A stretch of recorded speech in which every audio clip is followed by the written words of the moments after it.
여호수아 19장 보겠습니다. 여호수아 19장입니다.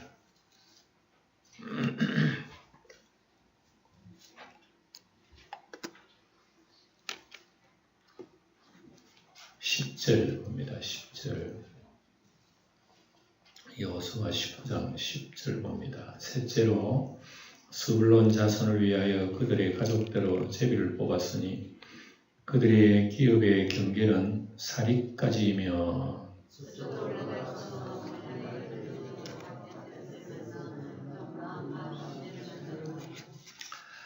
사리데스부터 동쪽으로 돌아 해 뜨는 쪽을 향하여 기슬로 다볼의 경계에 이르고 다브라스로 나가서 야비아로 올라가고 16절을 다 같이 읽읍시다. 시작. 스불론 자손이 그들의 가족대로 받은 기업은 이 성읍들과 그 마을이었더라. 아멘. 나머지 기업들이 이제 분배하는 그 내용들이 지난 시간에 이어서 보게 됩니다. 여기 보면 오늘은 셋째로 스불론 자손 그랬죠. 12지파 지도들이 이제 쭉 이렇게 각 그 지파들이 자기들의 분배받은 기업들이 선으로 다 이렇게 그어져 있습니다. 그래서 여기 보면 이제 뭐 전체 마을의 이름들이 쭉 파란 단어들이 다 마을의 이름들입니다. 그래서 스불론은 여기 보면 그렇게 뭐 큰 그런 급이 아니죠. 그래서 보면 15절 모두 12성읍과 그랬습니다. 그 마을들이라. 그래서 스불론 자손이 그들이 가족대로 받은 기업은 이 성읍들과 그 마을들이었더라. 그래서 성읍, 기업, 그 성읍들과 마을들, 그런 그 많은 이게 다 받았다고 해도 그 지파들이 다 지배하고 사는 게 아닙니다. 사람들은 그 가나안의 원래 족들이 그 족속들 살고 있어요. 살고 있는데 지금 선만 끊어온 거예요. 모세와 그들의 지도자들을 통해 가지고 너희 지파는 저기 하고, 그리고 우리 여러분 참 속담에 뭐 떡줄놈들은 생각도 안 하는데 뭐 김치 국물부터 마신다는 말이 있잖아요. 그러니까 이 지금 여호수아 백성은요 김치 국물부터 마시고 있는 거야. 그네들이 싸우고 전쟁해가지고 이겨야 되는 거예요. 빼앗아야 되는 겁니다. 그런데 김치 국물부터 마시고 있는 거예요. 그런데 이제 하나님께서 지금까지 승리해왔지 앞으로도 너희들 그렇게 나가. 그러면 하나님께서 주신다 말이에요. 근데 그렇게 이제 하지 않는다는 내용들. 자, 스불론 지파의 역사는 여러분 방금도 봤습니다만 좀 조그마한 지파예요. 땅이 아주 작아요. 저 위에 보면 뭐 아주 작습니다. 스불론 지파의 역사를 잠시 살펴보면 스불론 지파는 1차 인구 조사할 때 57,400명, 2차 조사 때는 65,500명, 뭐 조금 증가했어요. 그리고 스불론과 이 납달리 지파를 도와서 납달리 지파 옆에 있거든요.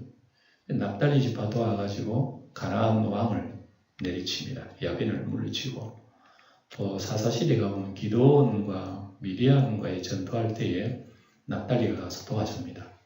그 외에도 사사엘로는 또 스불론 지파. 그래서 스불론 지파는 작지만 옆에 있는 우리 지파들이 싸울 때에 같이 품앗이로 도와주는 거죠. 도와주는 그런 일을 했습니다.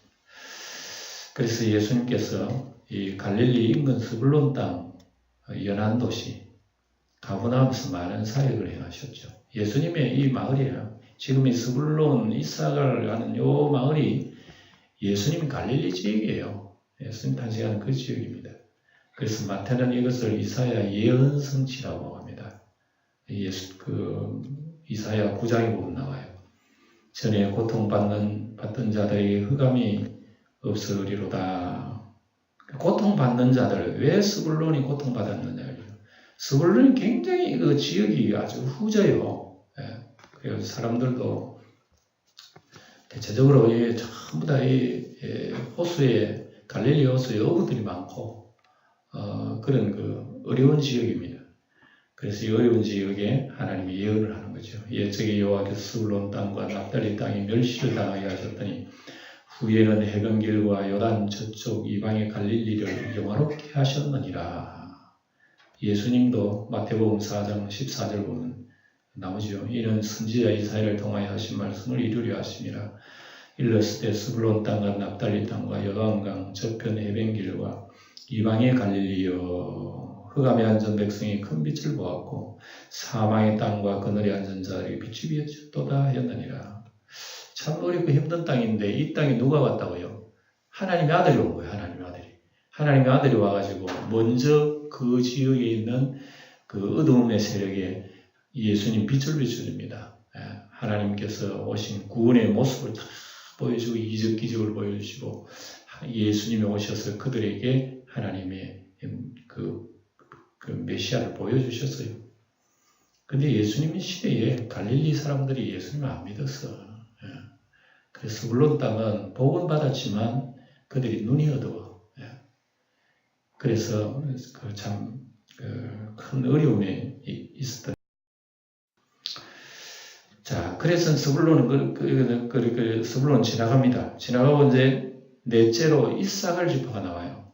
지도를 보면 이제 지도만 보고 설명해야 되겠습니다. 지도 보면 스불론 바로 밑에 이사갈이 있죠. 그래서 이 파란 글씨 모든 성읍들이 대체적으로 16성읍 마을이라. 그래서 이제 이사갈 자손 지파가 그 가족들을 받은 기업은 이 성읍들 마을이었더라. 자, 이사갈은 어떤 지파인가 봅시다. 이사갈 지파는 야곱이 생존 시에 이사갈을 예언을 했습니다. 창세기 49장은 야곱이 죽기 직전에 12자손들에게 축복을 한 내용입니다. 거기에서 축복을 할 때 이사갈 아들에게는 뭐라고 했냐면 강성하다고 해요. 강성할 거다. 왜 강성한지 보게 됩니다. 전통적으로 이 이사갈 지파에서 용사들이 많이 배출이 되었어요. 그래서 역대상 7장에 보면 이 용사들의 이름이 나옵니다. 물론 다른 지파도 용사가 있겠지만 이사갈은 자그마한 그런 지파라도 굉장히 아주 용맹스러운 용사들이 많이 나온다. 그러니까 형제들이 전쟁할 때 가서 막 도와주는 거예요. 그만큼 아주 용감한 사람들 많아요. 이사갈에는 5개의 큰 종족을 이루었다 보게 됩니다.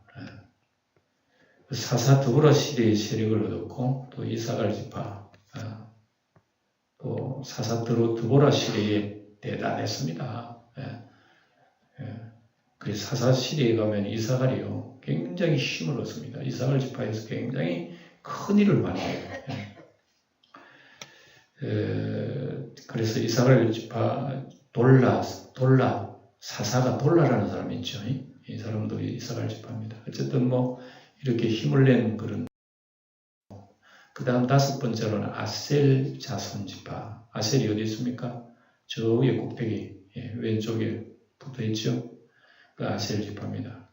그래서 여기도 모든 지명의 이름들이 쭉 적혀 있고 30절에 모두 몇 성읍이라고요? 22성읍과 그 마을들이라 하고 아셀 지파들이 이렇게 분배를 받았습니다. 이상하겠더냐? 자, 납달리 자손 봅시다. 납달리 자손은 저 위에 있죠. 그리고 이제 납달리 지파는 어떤 지파인가? 모두 몇 성읍을 받았다고요? 19성읍과 그 말로 받았습니다. 자, 납달리 지파는요, 사사드보로가 가나안 왕 야빈의 군대와 전쟁을 벌일 때에 납달리 지파는 자기 지파 출신 바락을 도와가지고 아주 용맹을 던집니다. 그러니까 바락이라고 하는 이 사람이요, 드보라와 함께 힘을 합쳐가지고 가나안 왕 야빈을 아주 이겨버렸어요. 이 바락, 그 용맹한 이 바락이 어느 지파가 바로 납달리 지파라. 그리고 사사 기드온이 미디아를 공격할 때도 역시 납달리도 큰 공을 세웠던 그런 지파입니다. 이제 사사기에 나오는 얘기입니다. 사사기에 이제 들어가야 자세히 우리가 좀 알 수 있어요. 그 다음에 이제 다윗 왕이 다윗이 왕이 되기 전에 군사 37,000명과 군대장관 1,000명 그리고 각종 군수품을 조달하여 다윗을 도와준 지파가 누구냐? 납달리 지파입니다. 납달리 지파는 특별히 다윗이 왕이 되기 전에 뒷받침을 많이 했던 이런 지파예요. 거기에 이제 역대상 보면 쭉 나옵니다. 지파들이 상당히 다윗에게는 개인적으로 굉장히 고마운 지파죠. 자, 그 다음에 이제 단 7채로 단 자손 봅니다. 단이 어디 있습니까? 거기 있죠? 단이 아주 조그마한 그 지파입니다. 그리고 47절에 보면 단은 지파가 너무 그 땅이 작기 때문에 불만이에요, 불만. 불만이, 단이 불만인데 그걸 터뜨려버립니다. 자기들. 그래서 어떻게 하느냐 보세요. 47절에 보면. 그들은 단 자손의 경계는 더욱 확장되었으니, 그래, 확장되었대요. 작은 땅인데 자기들이 확장했던 거예요. 단 자손이 올라가서 레셈과 싸워 그것을 점령하였다. 단 지파는 아주 여러분 싸움 잘합니다. 여기 단 지파. 그리고 치고 그것을 차지하여 거기 거주하였습니다. 그들의 조상 단의 이름을 따서 레셈을 단이라 하였다. 그래 땅을 저 위에 올라서 빼앗았는데 그 땅을 단이라 그랬어요. 그래서 봅시다. 요게 단 지파가요, 저 꼭대기 저 조그만 땅이 있죠. 소백산 꼭대기처럼. 저기 조그만 땅이 있고 단 지파 그 아래에 원래 분배받은 땅하고 자기들이 빼앗은 땅하고 저 위에 있습니다. 그런데 이 단 지파는 빼앗는 거는 잘하는데 굉장히 사나워요. 사나운 지파입니다. 아주 인정사정 없는 그런 지파예요. 그리고 단 지파는 우상을 굉장히 잘 섬깁니다. 그 아주 성경에 보면 좀 슬픈 지파예요. 이 단 지파. 좀 비극적인 지파예요. 그 단 지파 역사를 잠시 살펴보면요. 야곱은 단 지파의 장래에 대해서 다른 어느 부족보다도 열심으로 또는 교활하게 이스라엘의 적과 싸울 것이라 그리 예언을 합니다. 단 지파는 굉장한 뱀의 지파입니다. 뱀. 교활해요. 그래가지고 막 악하게 빼앗는 그런 지파입니다. 그래서 모세는 단을 바산에서 뛰어나오는 사자새끼라 이렇게 신명기 3장 뛰어나오는 사자새끼가 싹 숨었다가 누가 지나가면 팍 뛰어나와가지고 잡아먹는 그런 아주 교활한 그런 날카로운 그런 지파예요. 그 다음에 이제 단 지파가 정복한 레셈은 우상 숭배의 중심지입니다. 저 꼭대기 있죠. 우상이 많은데 이 단 지파가 가가지고 우상을 쳐부숴야 되는데 땅은 빼앗았는데 우상 그대로 자기들이 다 접수를 해버린 거예요. 그렇게 단 지파 사람들이 거기 가지고 하나님 신앙 내버리고 그 땅에 우상을 섬겨버린 거예요. 그게 저주받았습니다. 저주받았어요. 그래서 단 지파 자손들 영적으로는 그들에게 점령당하고 육적으로는 빼앗았지만 영적으로는 그들에게 도리어 점령당해버렸다. 그리고 우상숭배를 하게 됐다. 그리고 훗날에 이스라엘 왕 초대왕 여로보암이 단에 금송아지 우상을 거의 다 안겼어요. 저 꼭대기다가 하나, 단 지방에 하나 세우고 그 아래다가 하나 세우고 베델에다가 하나 세우고 그렇지. 훗날에 나중에 이들은 하나님께 버림을 받습니다. 단 지파 버림을 받아요. 그래서 종말에 이스라엘 12지파에 회복하는 하늘나라에서는 단 지파가 없어요. 그래서 여러분 레위 지파 요한계시록 7장 5절을 보면 이스라엘의 12지파 이름이 구원받은 12지파 이름이 다 있는데 그 중에서 단 지파가 빠져버렸어요. 대신 레위 지파가 들어온 거예요. 단 지파는 흔적 없이 분해되고 사라져버렸어요. 슬픈 지파예요. 그래서 우리 학설에 의하면 단 지파 중에서 즉 그리스도가 나온다는 주장이 있습니다. 예수님이 12제자 중에서 가룟 유다의 그 슬픈 운명처럼 이스라엘의 12지파 중에서는 단 지파가 그렇게 슬픈 운명의 지파예요. 자, 이게 이제 단 지파고, 그리고 이제 이스라엘 자손이 그들의 경계를 따라서 기업에 따라 나누기를 마치고 그랬죠. 자기들 중에서 눈의 아들 여호수아에게 기업을 주었다. 맨 나중에 누구한테 줬다? 여호수아의 기업을 나눈 거예요. 그래서 곧 여호와의 명령대로 여호수아가 요구한 성읍 에브라임 산지 딥나세라를 주매 여호수아 그 성읍을 건설하고 자기 거기 거주하였더라. 딥나세라라고 하는 성읍은 여호수아의 땅입니다. 그래 여호수아는 맨 나중에 자기가 제비 뽑아 그것도록 하나님께서 그 허락하신 거죠. 예. 그래서 모든 지파의 땅 분배가 이제 이렇게 해서 맞춰지게 되는 거죠. 여호수아는 자신의 땅을 분배받습니다. 먼저 자신의 땅부터 챙기고 했던 요셉 지파 대조적이죠. 네, 요셉 지파는 여러분 아들 두 사람 누구죠? 므낫세, 에브라임. 므낫세, 에브라임은 자기 기득권 주장을 했어요. 왜 우리 땅 이거밖에 안 줘요? 더 줘요. 이랬죠. 여호수아가 뭐라 그랬습니까? 너희들 열심히 해가지고 개척해라. 얼마든지 땅을 넓힐 수 있다. 개척하면 된다. 그렇게 하면 된다. 이렇게 했어요. 근데 자기들 이제 지파가 의시되고 했지만 여호수아는 나중에 땅을 받으려면 여러분 여호수아부터 받아야지. 이거 보면 여호수아가 참 훌륭한 사람이다 하는 걸 알게 돼요. 이것은 우리 성도는 먼저 주님을 생각해야 된다. 그런 교훈을 받습니다. 무엇을 하든지 내 어떤 욕심을 자꾸 하나님 앞에 떼쓰지 말고 하나님 내 욕심 말고 하나님 뜻대로 하세요. 그렇게 우리는 하나님께 기도하면서 자신을 하나님 앞에 드리는 그런 신앙생활이 여호수아 정신이에요. 그래서 우리 주님 생각하고 교회와 형제를 먼저 생각해야지 자꾸 내 욕망만 내 욕심만 자꾸 부리면 안 돼. 신앙생활은 저는 굉장히 중요한 겁니다. 그런 자세가요.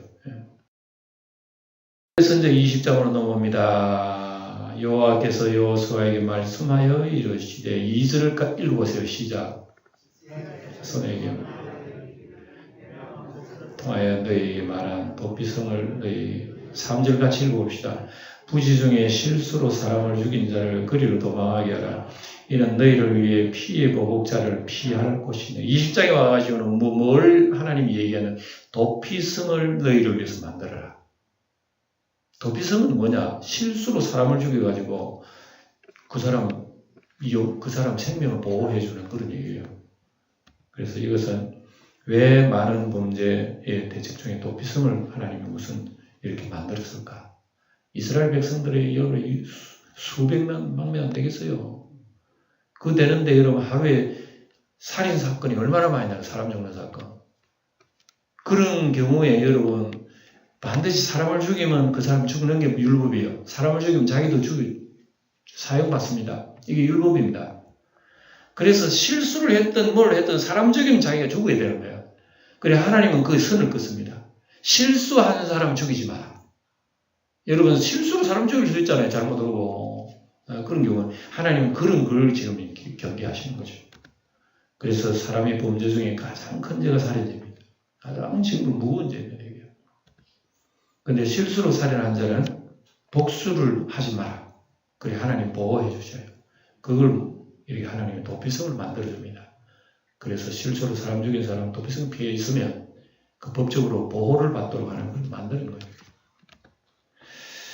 그래서 이 성읍들 중에 하나에 도피하는 자는 그 성읍에 들어가는 문 어귀에 서서 그 성읍의 장로들의 귀에 자기의 사건을 다 얘기해야 됩니다. 내가 이렇게 사람을 죽였는데 이렇게 도피성에 올지, 그 장로가 그 소리를 듣고 도피성에 받아들일지 거절할지 장로가 판단해야 되는 거예요. 아, 이건 실수로 죽일 거라. 한번 들어와. 그러면. 그리고 나중에 또 재판해요. 예. 그리고 도피성 문학 장로들에게 사건을 다 설명하고 이제 그 도피성으로 들어가는.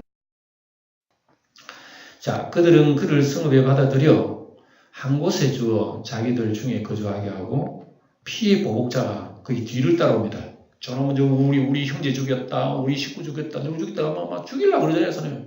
그런 피해 보복 뒤 따라온단 말입니다. 보호해줘야 되는 거. 온다 할지라도 그들은 그 살인자를 그의 손에 내주지 말지니 이는 본래 미워함이 없이 부지 중에 그의 이웃을 죽였습니다. 그런 겁니다.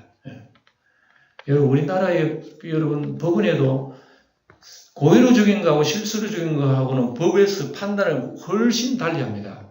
여러분 아시죠? 그건 판사들이 딱 보고요. 아, 이 실수로 죽였다 할 때에는 훨씬 형량이 낮아져 버려요. 옛날에 여러분 이 율법 시대도 하나님 그렇게 하셨다는 거죠. 그래서 일단 도피성에 비하면 복수할 수가 없습니다. 법적으로 보고 왔습니다. 도피성이 만약에 피해 보복자 도피성 막 돌아가지고 해코지한다면 해코지하는 그 사람도 또 벌을 받아야 되는 거예요. 여러분 법정에서 여러분 피해자가 면 피의자 안 피는데 막 때리고 막 싸우고 이래 보세요. 그러면 그것도 여러분 걸려요. 다 바로 그런 거예요. 그래서 6절에 보면 그 살인자는 회중 앞에 서서 재판을 받기까지 재판 반드시 또 받습니다. 그리고 당시 대제사장 죽기까지 그 성읍에 거주하다가 그 후에 살인자가 그 성읍 곧 자기 도망하여 나온 자기 성읍 자기 집으로 돌아갈지니라 하시니라. 한계가 있어요. 대제사장이 죽는 날까지 그 성읍 안에 살아야 돼요. 예. 나가면 안 돼. 나가면은 보호를 받지 못하기 때문에 죽어도 책임이 못 져요. 가만히 도피성 공부하면 이게 지금 도피성이 영적으로 뭘 얘기할까 여러분 생각하면서 들으세요. 도피성 바깥에 나가면 죽어. 그리고 도피성 들어오면은 보호를 받아요. 보호를. 예. 그래서 일단 재판을 받고 실수 살인임이 확정되면 대제사장이 죽기까지 도피성에 살합니다. 도피성에 생활하고 도피성 먹고 살아야 되는 거예요. 예. 그러면 이제 대제사장이 죽게 되면 이 사람은 아무도 손댈 수 없어요. 그 사람 피해 보복자라도 이 사람 손대면 큰일 나. 근데 법으로 그리 만드는 거예요. 만일 도피성에서 벗어나면 복수를 당해도 법적 보호를 받지 못한다. 바로 이겁니다. 자, 도피성이 어디 있는가 지도를 보세요. 저기 다 도피성이 있어요. 이에 그들이 납달리의 산지 갈릴리 게데스, 저 위에서 갈릴리 호수 위에 게데스라고 하는 거죠. 에브라임 산지 세겜, 예. 그럼 유다 산지 헤브론, 예. 그리고 이제 동쪽으로 넘어가가지고 루벤 지파에는 그 베셀, 그 밑에 있죠. 가 지파 길라, 예. 므나시 지파의 수가 골라. 그러니까 여러분 이 도피성이요 전체 골고루 퍼져 있습니다. 아주 거리도 비슷하게 해가지고 골고루 퍼져 있습니다. 그래서 전체 이스라엘 이 땅들이요 이런 어려움이 있을 때 자기가 가까운 데 갈 수 있으면 가까운 데 가야 돼요. 예. 근데 먼 데 갈 수 없잖아. 예. 가까운 데 갈 수 있도록 다 이렇게 분산을 잘 해놨다는 거죠. 그래서 여기가 서편 세 곳, 동편 세 곳 이렇게.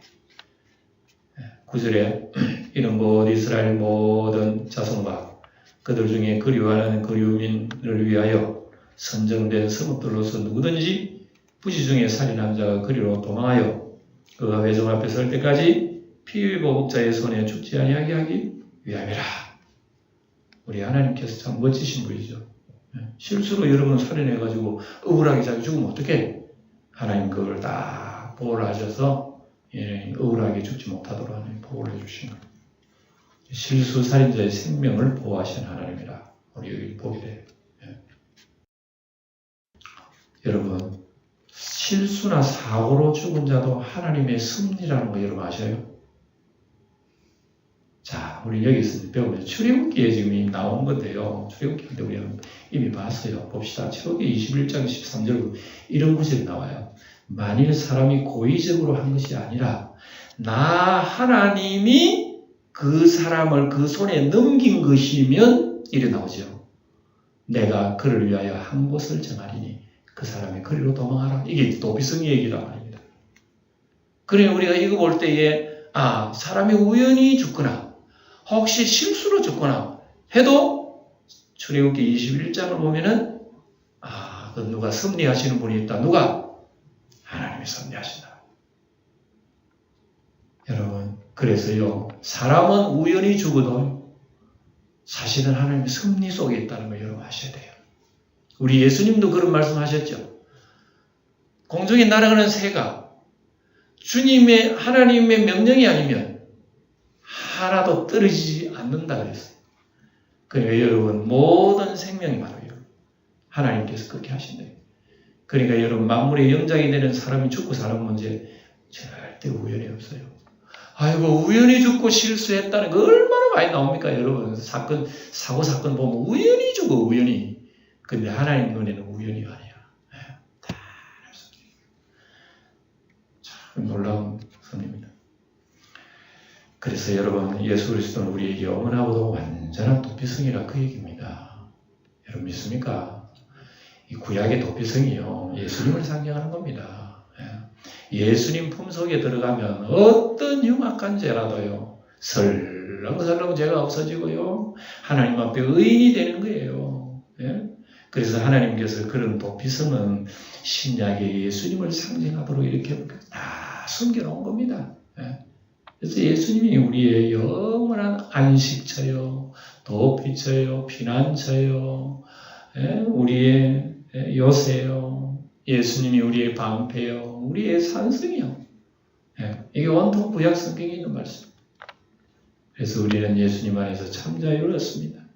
예수님은 자신의 생명값을 치르셔서 우리의 죄값을 갚아주셨기 때문에. 그래서 우리는 예수님의 피값으로 인해서 누구든지 하나님의 사람, 영광교회 성도들 손대 멸망으로 끌고 갈 사람 아무도 없어. 예수님이 그렇게 말씀하셨어요. 예수님께서는 부지 중에 지은 죄 말고도 고의로 지은 죄까지도 여러분 용서해 주신다고 알아요? 죄라고 하는 것은 고의로 짓지 뭐. 실수해서 죄 짓습니까? 고의로 다 짓지. 고의로 지은 죄까지라도 주님께서는 진정으로 회개하면요, 예수님 안에서 그냥 설렁설렁 사라져. 그래서 우리가 중요한 것은요, 내가 죄인임을 아는 거예요. 하나님 앞에. 하나님, 내가 이런 죄를 지었습니다. 그래서 만일 누구든지 우리가 그는 의로우시고 자비로우셨어. 만일 우리가 우리의 죄를 자백하면 우리의 죄를 사하시고 모든 불의에서 우리를 깨끗게 하신다고요. 요한 1서 나오잖아요. 참 예수 믿는 이 진리, 복음의 진리를 알면 알고 깨달으면 깨달을수록 입이 쩍 벌어지는 거예요. 예수의 복음. 이런 거예요, 사실. 우리는 근성으로 예수님 얘기해서 그렇지, 알고 보면 입이 쩍 벌어지는 거예요. 오늘 앉아 계신 여러분요, 하나님 앞에 깨끗한 존재라는 것을 믿으나 집니까? 우리가 하나님 앞에 깨끗한 존재라는 것을 여러분 아멘 하시기 바랍니다. 이거 얼마나 아름다운 게 말 못해요. 그 돈 주고 여러분 그게 사겠어요? 돈이 뭡니까? 세상을 다 주고도 그거 못 사. 그런데 에스라는 사람은 그걸 파죽 한 그릇 팔아먹었다니까. 자기 속죄함을 갖다가 파죽 한 그릇 팔아먹는 사람이 어디 있어. 그래서 오늘 말씀은 여러분 기도하도록 마치겠습니다. 다 같이 기도하겠습니다. 우리의 영원하신 기업 주 예수 그리스도의 하나님을 찬양합니다. 하나님만이, 주님만이 우리의 기업이요 또한 우리의 피난처이며 영원한 도피성이시니 우리를 택하시고 부르사 포도나무이신 주님 몸에 붙어 살게 하시고 항상 하늘나라의 기업을 소망하며 우리를 정죄하는 마귀 사탄의 위협에서도 찬양하며 감사하게 하옵소서. 누가 우리를 정죄하리요? 현재일이나 장래일이나 사망이나 생명이나 그 어떠한 마귀의 권세라도 그리스도 안에 있는 우리를 해할 수 없음을 믿습니다.